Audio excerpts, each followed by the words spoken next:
People often ask me, why did I choose to study architecture? It is one simple word: Minecraft. I really want to revisit Minecraft and see if I'm able to produce one of these buildings from my own design and make it somewhat resemble how the design would be in real life. So let's get into it.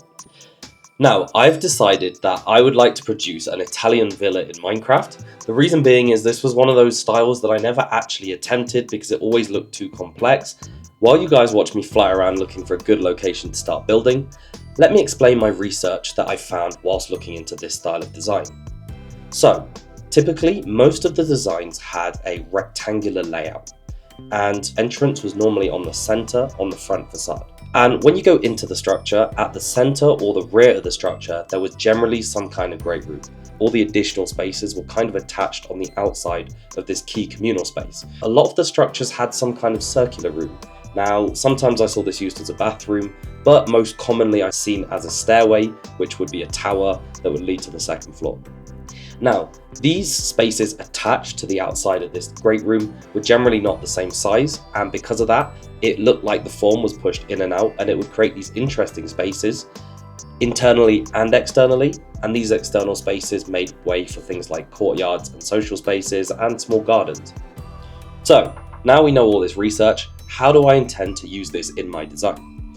So, my design will utilize this same rectangular layout, and I want my front entrance to be on the front center of the house. However, I've decided rather than going into a secondary space, I want you to enter into a corridor. Now, I also want the back side of the great room to be the rear of the building, and the reason being is I can use large windows and large glass, which will enable you to have real visual connection from the front to the rear of the property, and you'll be able to see into the beautiful view behind.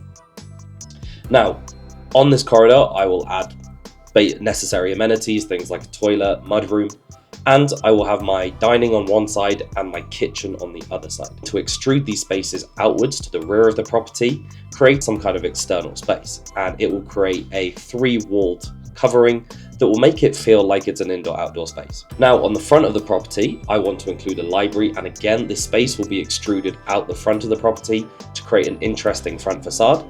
And I'm going to put this circular tower that we saw commonly on the side of this building here, which will act as my stairs to my second floor. And that's about it for the layout. Let me describe the front facade. Now, inspired by this reference, I really love this idea of a walkway at the front of the property that is stepped in. This will not only create depth in the front elevation, but it will create a nice space for walking outside, and it will enable me to include loads of these beautiful arches in the design. As well as these beautiful arches, I want to have the second floor set back from the front, and this will create, again, more visual depth, and I want to have loads of windows and potential arches just to create some visual kind of grandiosity. I think I have enough that I'm able to now go into Minecraft and start building out the layout, and again, because this is an iterative process, I'll continue to correct and change as we start to build it. Now, there are 3 ways in which we can add visual interest in architecture. Number 1 is with the form. So by changing the shape, the structure, the depth, we can rearrange areas, and this will create interest in the actual shape of the structure. So this is something I do in this design. I try and push and pull facades just to create interesting spaces. And then number 2 is with color. So I also try to use color to create contrasting items, to highlight certain details. You'll even see that under this roof, I actually use a darker color in hopes of it kind of symbolizing shadow. And the third thing is, if we can't vary the color, we can vary the texture. So we can keep the color the same, but we can choose something of similar color with a different texture. And this is another way to create visual interest. So firstly, I ensure I was happy with the final form, the actual layout of the ground floor, and then I started to build it up iteratively. So from my reference, I realized that I really like this kind of orangey color that's normally a render on the external of the building. And so I went through the color palette and I was trying to find something that worked. Eventually, I landed on this red smooth sandstone, which was a new block. I'd never seen this before. And the reason I chose this was because it had a stair option, and the stairs were really important so I could do all the arches. So here we can see me doing the kind of central area. Again, I'm just trying to create some visual interest. I add a little section which is supposed to signify some kind of coat area where you hang your shoes and bags and whatever you have on you. And my point was, I was trying to make everything in this design symbolic of something that would be used in real life. So there were a few key things I was looking at whilst designing the structure. So number one was lighting. Because this is Minecraft, the spaces got really dark, and so I was trying to find creative ways in which I could include lighting. For example, putting glowstone under carpets or putting them hidden behind paintings, and then using lanterns as a visual addition, but also to add light. Here you can see I've now moved on to the front library office area. Now again, I was also thinking about realism, so I wanted to have windows, but the issue is normally you don't want large windows in a library because it can damage the books. And so I've used these slabs to create these kind of cut-throughs in the space, and I really like the effect it created. You kind of just see me jumping all about the structure. Now, I tried to reorder some stuff, but honestly, I wanted to keep it in a similar order to how I built it. And for me, I'm very ADHD, I kind of just jump all over the place. So I would start on one space, get bored, move outside, get bored of that one, go start on another one. And I kind of just jump about, and that's how I kept it interesting. And when I got bored of one space, I went back to another one. So here you can see me doing the kitchen. Now, I was kind of experimenting with different flooring.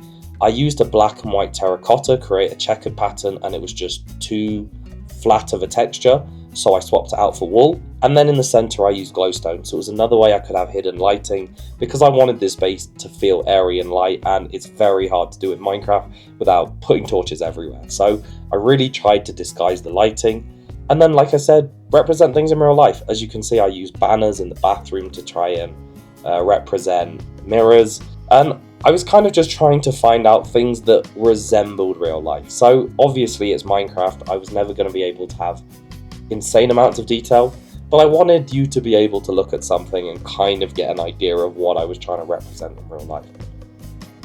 And so you can see it's just a lot of testing. I don't want to repeat myself too much, but I'm constantly experimenting with things like, as you can see here, I wanted to make the door appear more grandiose, but obviously the door block is 2. So I ended up putting trapdoors on top of it, which extended the height of the door, and it just made it look a bit more grand in my opinion. And then again, as I was doing the flooring, I realized I wasn't a fan of the original birch slab I'd used, and I wanted it to be a full block. And so I swapped out for an oak because I think the warmer texture contrasts the wood a lot better. And then it is very much just iteratively building it up. I jump between building the forms and segmenting the rooms, building the floor and starting on the second floor, and then jumping back and furnishing the spaces based off my move, because the furnishings definitely are a little bit more tedious, and therefore I wanted to make sure I was in the right mindset when I did it, so I very much would jump back and forth while I was designing this. Now, as we move upstairs, I start blocking out the spaces, the bedrooms, figuring out how much space I want. And to be honest, I used a process that is very similar to what I would use in my architecture firm. So we generally start with minimum spaces and kind of layouts. So I saw areas like I wanted this balcony. Obviously that wing of the house was going to be the master bedroom. I had this box in the front that was above the dining room. There wasn't really much opportunity to alter that space a lot because it was so small. And so I created that as a child's bedroom, just kind of a small or guest bedroom. And then what you'll find is in the front guest bedroom on the front side of the house, I actually rotated the room and put the bed sideways. This is something we regularly did in our firm because it enables you to use the headboard behind the bed and use that as a room separator. And because this was a large boxy room, the bed and the area around the bed doesn't really take up that much space. So actually by dividing the room down the center, it enabled me to add a walk-in wardrobe and a bathroom in the same footprint of the room. So you could either have a load of walking room around your bed, or you could have the addition of more functional spaces. And when you're actually in your own house and you're not designing purely for aesthetics, I promise you most people would take having an ensuite and a walk-in wardrobe than just a giant bedroom with loads of space. So these were all kind of things that I was thinking about. And like I said, because I was trying to symbolize real life, I put in the bathrooms this kind of blue pane. Now my intent was that the windows would obviously be filled with glass, but it was just very difficult to do that because of the stairs. And so I used this glass plane to signify obscured glass. Now, for those that don't know, we use obscured glass in bathrooms because it acts as some kind of privacy shield. And so a lot of these design elements, like I said, are really trying to represent things I would have done if I was designing this house in real life. And now, as you can see, after I've started blocking out the spaces upstairs, I actually wanted to put the roof on.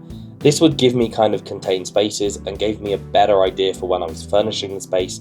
And then you can see, after doing that, I actually jumped back to the Great Hall. So I decided that I wanted some kind of visual focal piece, some kind of large statement piece in the center of the room. And I thought, what better than some kind of chandelier? And I just start playing out. Again, because it's Minecraft, you can't really do these delicate shapes, but I kind of was happy with how it came out. And then, as you can see, after building the chandelier, I start furnishing out the great room. I thought, what would this space be used for? Well, a great room is normally a large communal space. It's used for meeting and socializing. I simply put 2 large couches in the center of the room, pointed towards each other as kind of a conversation space, and then I built this little bar on the side. Now, after that, I moved to the corner where the dining space is, and again, I was playing about a lot. I originally built the table 2 blocks high, and it just didn't look right, and so what I ended up doing is swapping it for the edges being upside down stairs and a slab top. This meant that the entire dining table could sit within 1 block height, and therefore when I put the chairs in, which were also just stair blocks, they were also 1 block height. And sometimes just proportions are off and they don't look right, and so you have to edit them. So you'll see near the bar I built that stone table area, and I originally did it 4 wide. I just didn't feel like the gap between the storage room and the edge of that table looked right. And so I broke it down and made it 2. And then after making it 2, the exposed wall also didn't look right, and so I put trapdoors on. The point is, I'm trying to treat every wall, every space, and every part like its own composition. And when you look at one part of the room, I wanted all aspects and elements in that area of the room to be kind of balanced and feel at home, feel like they're in the right place. So here we have the final house. Now, this is kind of the external facade. And as you can see, I've got the nice little walkway at the front, and the structure at the back sticks up higher, just like I intended. So here we can see we have a nice little table where you can kind of see the light into the library. We have our front entrance here with obviously the 3 high door. And further down here, we have this little canopy covered area with the entrance to our mudroom. So let's enter the front here. And as we go in, we can see we've got some kind of coat room. This was supposed to signify somewhere to hang coats, bags, a space where you would enter your home, kind of take your things off before entering into the main space. So here we have the main corridor. You can see I've tried to signify some shelves, put up some artwork. To the right, we have our public bathroom with a small shower and our vanity sink over here. And then, as you can see, we have our mudroom, which is supposed to be further coat storage for larger items. And then on this side of the corridor, as you can see, we have our library office, kind of a working space, and this is supposed to signify obviously the rolling ladder. And as you can then see, continuing straight on, we have the great room. Now, the great room is this great social space where you can meet, talk to people. We have a bar area over here, just kind of knickknacks on the wall to add visual interest. I was thinking this might be some kind of floating shelf with a statue or something on it. We also have more kind of decoration on this side, and what I've done is I've swapped it. So we have the kitchen on this right side. The reason being is I'm able to have this pass through. So if someone's in the kitchen preparing food, they're still able to kind of connect with the people in the social space and not feel isolated. And here we have the kitchen. We've got a basic fridge, a gas stove, which is my favorite. And then I've used banners to kind of signify some kind of curtain, just to add more visual interest on the walls. And as you can see, I've utilized blue a lot as an accent color. Because there's so much orange, it's a contrasting color and they work well. And then on this side of the great room, we've also got the dining space. It's supposed to signify just kind of some kind of banquet seating. And we then have some basic storage in here. Yep. Finally, at the rear of the property, we've got our external seating area. As you can see, I extruded the spaces out to create this kind of private public space. And this is supposed to just be an external seating area, and we have another little bar here. Now, that is everything for the ground floor. Let me take you guys upstairs. So, as we come up, we've got this nice, great landing area. To the left, we have our guest room or child's bedroom, which obviously has the least amount of space. On this corner, we have the room I was talking about where I split the room in half. As you can see, we still get a large living space, and I've even had space for some kind of desk or makeup area.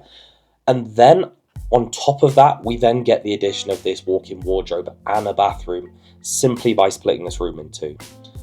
And then if we move over, we have the center room. Now, because this is quite small, I didn't want to make it another bedroom. I decided to make it some kind of office / workspace, given that it's more likely that there'll be more than 1 or 2 people wanting to work at the same time. And then on this side of the wing, this entire wing is the master bedroom. So as you can see, we have another walk-in wardrobe. They have a private window that they can see from their walk-in wardrobe. And they have a large bathroom space with my attempt at some kind of jacuzzi in the corner. So we also have his and hers vanities, and we have a toilet here. Then if you come through this archway here, you have the main bedroom. Now again, I split the room, but this time with what we would call a pony wall, which is a half-height wall. Given that, it segments the bed and you can enjoy this beautiful view. But what it means is if you want to go to the outdoor space, you don't have to walk around the bed, you can walk behind the bed and you can come out of here. So you can see here is some kind of private terrace area simply for the master bedroom. And that's the whole house. I'll fly around so you guys can see the external form and let me know what you guys think. Now I do have a few blocks poking through on the roof and on the sides, but it was just too difficult to avoid these. So I hope you guys enjoy the build. It was actually really fun to do, and let me know what you guys think in the comments. Could you have done better, and what would you change? That's all from me, guys. Catch you guys in another video. Hope you have an awesome day.